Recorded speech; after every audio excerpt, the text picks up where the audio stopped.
Dear students, welcome back in the 16th video of physics for class 9. This is the chapter number 2, that is forces and laws of motion. In this video we are going to study about the statement of law of conservation momentum and recoil velocity of gun, the basic concepts of recoil velocity. Law of conservation of momentum, हम इसको start करें इससे पहले थोड़ा पिछली video पर flashback दे देते हैं। ध्यान दीजिएगा, पिछली वीडियो में हमारा टॉपिक था कंजर्वेशन ऑफ मोमेंटम, जिसमें हमने m2v2 plus m1v1 is equal to m1u1 plus m2u2 लाया था, ये प्रूफ किया था। यहाँ टोटल इनिशियल मोमेंटम था और ये टोटल फाइनल मोमेंटम था। अगर हमारे पास एक सिस्टम है दो ऑब्जेक्ट्स का, तो उन दोनों ऑब्जेक्ट्स का टोटल इनिशियल मोमेंटम और वही दोनों ऑब्जेक्ट्स का फाइनल मोमेंटम दोनों हम इक्वल प्रूफ किए थे। तो law of conservation of momentum इसी स्टेटमेंट के लिए है, इसी को बताता है। क्या बताता है, ध्यान दीजिए। It states that the total initial momentum of a system is equal to the total final momentum of the same system. जैसे हम ये प्रूफ किए थे m1u1 plus m2u2 is equal to m1v1 plus m2v2। ये क्या था, total initial momentum of a system of two objects. तो ये क्या है, total final momentum of the same system. उसी दोनों ऑब्जेक्ट्स का एक सिस्टम हम यहाँ लिए थे। तो ध्यान दीजिए, ये m1u1 का मतलब है initial momentum of first object, ये है initial momentum of second object. तो ये दोनों मिलाकर क्या हो गया, total initial momentum of two objects, यानी कि total initial momentum of the system. तो यहाँ ये है final momentum of first object, ये final momentum of second object. तो ये दोनों को मिला दीजिए, ऐड कर दीजिए, ये बन गया total final momentum of the system of two objects. दो ऑब्जेक्ट्स, एक ये और एक यहाँ। तो यहाँ पर क्या है, total initial momentum of a system is equal to total final momentum of the same system. तो स्टेटमेंट बहुत आसान है, रटेंगे नहीं, समझिए इसको कि total initial momentum of a system is equal to its total final momentum. Total initial momentum is equal to total final momentum. Total initial momentum of a system is equal to total final momentum of the same system. और इस formula को आप याद रखेंगे, इसका use आगे भी होगा, अगला टॉपिक में भी, और न्यूमेरिकल्स में तो होना ही होना है। चलिए, अगला टॉपिक है हमारा रिक्वायल वेलोसिटी ऑफ गन। क्या है रिक्वायल वेलोसिटी ऑफ गन, उसको समझने के लिए हम एक गन का फिगर बनाए। इस गन के अंदर में एक बुलेट था। तो ध्यान दीजिए, आप इसको विजुअलाइज कीजिए, इमेजिन कीजिए, अपने रियल लाइफ से जोड़िए कि जैसे आप इमेजिन करते हैं कि इस गन का ट्रिगर आप प्रेस करते हैं। गन का ट्रिगर अगर दबाते हैं तो इसका बुलेट क्या होता है, आगे की तरफ जाता है। तो ये दिखा है कि ये बुलेट का आगे की तरफ डायरेक्शन दिखा रहा है। ये बुलेट आगे गया तो गन पीछे जाता है। क्वेश्चन ये उठता है कि बुलेट आगे गया तो गन पीछे क्यों गया। तो उसका एक्सप्लेनेशन न्यूटन्स थर्ड लॉ बताता है कि बुलेट आगे गया क्योंकि बुलेट पर गन के अंदर का जो मशीन है वो फॉरवर्ड डायरेक्शन में फोर्स लगाया, तो बुलेट आगे गया। तो न्यूटन्स थर्ड लॉ क्या कहेगा कि ये बुलेट भी अब गन पर उतना ही फोर्स लगाएगा, लेकिन बैकवर्ड डायरेक्शन में, यानी अपोजिट डायरेक्शन में।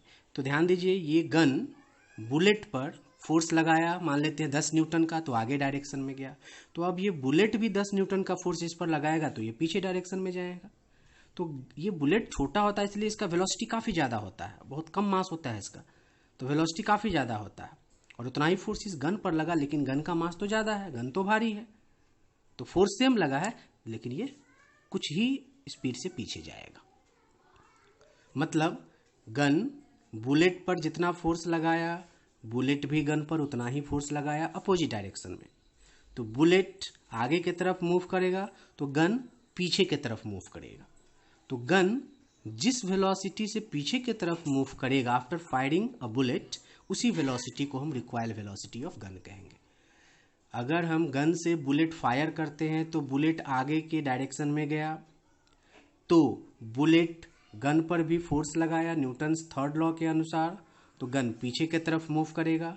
अब ये गन फायर करने के बाद, बुलेट फायर करने के बाद ये गन जिस वेलोसिटी से पीछे के डायरेक्शन में आएगा वही वेलोसिटी क्या कहलाएगा?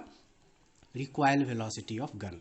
तो वही मैंने यहाँ लिखा, the velocity with which the gun moves backward after firing the bullet is called its required velocity. बहुत बेसिक कंसेप्ट है। गन अगर बुलेट पर फोर्स लगाया तो बुलेट आगे गया, तो बुलेट गन पर फोर्स लगाएगा तो गन पीछे जाएगा।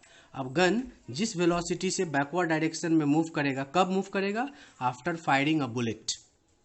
तो जिस वेलोसिटी से गन मूव करेगा बैकवर्ड डायरेक्शन से, वही वेलोसिटी क्या कहलाएगा? Required velocity of gun. अब आपको numerical required velocity of gun से भी पूछे जाते हैं, तो उसको निकालने के लिए ध्यान दीजिए, हम यहाँ एक सिस्टम लिए। जैसे पिछले केसेज में हम क्या सिस्टम लिए थे? सिस्टम ए, और सिस्टम में दो ऑब्जेक्ट्स लिए थे, ए एंड बी। यहाँ भी हमारे पास एक सिस्टम है जिसमें दो ऑब्जेक्ट्स हैं, एक है गन तो दूसरा बुलेट। तो हम गन और बुलेट लिखे, ये पहला ऑब्जेक्ट मान लेते हैं, बुलेट हमारा दूसरा ऑब्जेक्ट है। गन के अंदर में बुलेट लोडेड है, तो गन के मास को हम m1 माने, तो बुलेट के मास को m2 मानेंगे। गन का इनिशियल वेलोसिटी u1 है, शुरू में वेलोसिटी u1, तो बुलेट का इनिशियल वेलोसिटी u2। अब फायर होने के बाद गन का वेलोसिटी, जिसको हम रिक्वायर्ड वेलोसिटी कहते हैं, वो v1 है, तो बुलेट का वेलोसिटी v2 माने। अब ध्यान दीजिएगा, शुरू में हम दोनों के मासेज को देख लिए, m1 m2 है, और ये इनिशियल वेलोसिटी है, किसका? गन का और बुलेट का। तो इनिशियल वेलोसिटी का मतलब यहाँ क्या हुआ कि फायर होने से पहले का वेलोसिटी।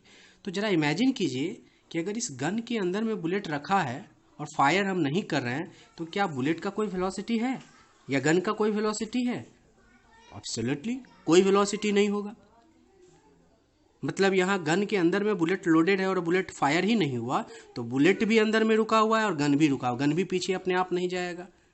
मतलब गन और बुलेट दोनों रेस्ट पे है, इसलिए दोनों का इनिशियल वेलोसिटी क्या होगा? जीरो। दोनों का इनिशियल वेलोसिटी क्या हो गया? जीरो, क्योंकि बिफोर फायरिंग का केस है ये। अब फायर करने के बाद गन पीछे के डायरेक्शन में v1 वेलोसिटी से मूव किया, तो बुलेट आगे के डायरेक्शन में v2 से जाएगा। तो यहाँ देखते हैं, we have m1u1 plus m2u2 is equal to m1v1 plus m2v2। आपसे पूछेगा ये कहाँ से आया? तो according to law of conservation of momentum, ये हम प्रूव कर चुके हैं पिछले वीडियो में। तो यहाँ हम लिखेंगे, एक सिस्टम है, दो ऑब्जेक्ट का बिफोर फायरिंग और आफ्टर फायरिंग दोनों का मोमेंटम तो बराबर होगा, तो वही हम यहाँ लिखे, m1u1 plus m2u2 is equal to m1v1 plus m2v2। अब m1 के जगह पे m1 रखे, u1 के जगह पे 0 रखे, फिर यहाँ भी u2 के जगह पे 0 रखे, m1 m1 रहा, v1 v1 रहा, m2 v2 ऐसे ही रहा। ये दोनों 0 यहाँ पर लिए हैं। क्यों लिए हैं? क्योंकि फायरिंग से पहले का दोनों का वेलोसिटी है और दोनों रेस्ट पे था, तो दोनों का वेलोसिटी 0 है, u1 u2 दोनों 0 है। तो ये m1 इंटू 0 0 बन गया, m2 इंटू 0 0 बन गया, तो 0 इज इक्वल टू इतना आया। मतलब m1 v1 plus m2 v2 is equal to कितना आ गया? 0। m1 v1 plus m2 v2 is equal to 0 आया। तो m1 v1 is equal to क्या हो जाएगा? ये m2 v2 इधर जाएगा तो माइनस में बन जाएगा, माइनस m2 v2। हमको तो चाहिए v1। क्यों चाहिए v1? क्योंकि रिक्वायर्ड वेलोसिटी को हम v1 से डिनोट किए और हमारा एक्सप्रेशन रिक्वायर्ड वेलोसिटी से ही है यहाँ। तो v1 इज इक्वल टू क्या होगा? ये m1 इधर आ जाएगा, m2 v2 बाई m1, यानी v1 इज इक्वल टू क्या आ गया? Minus m2 v2 by m1। v1 equal to क्या आ गया? Minus m2 v2 by m1।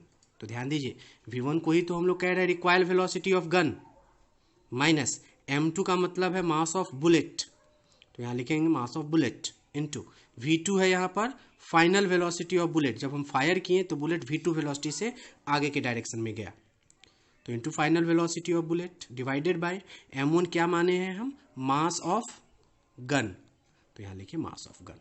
तो रिक्वायर्ड वेलोसिटी का ये फॉर्मूला ये हो गया समझने के लिए कि m1 m2 v2 क्या है, इसको मैंने वर्ड्स में भी यहाँ लिखा।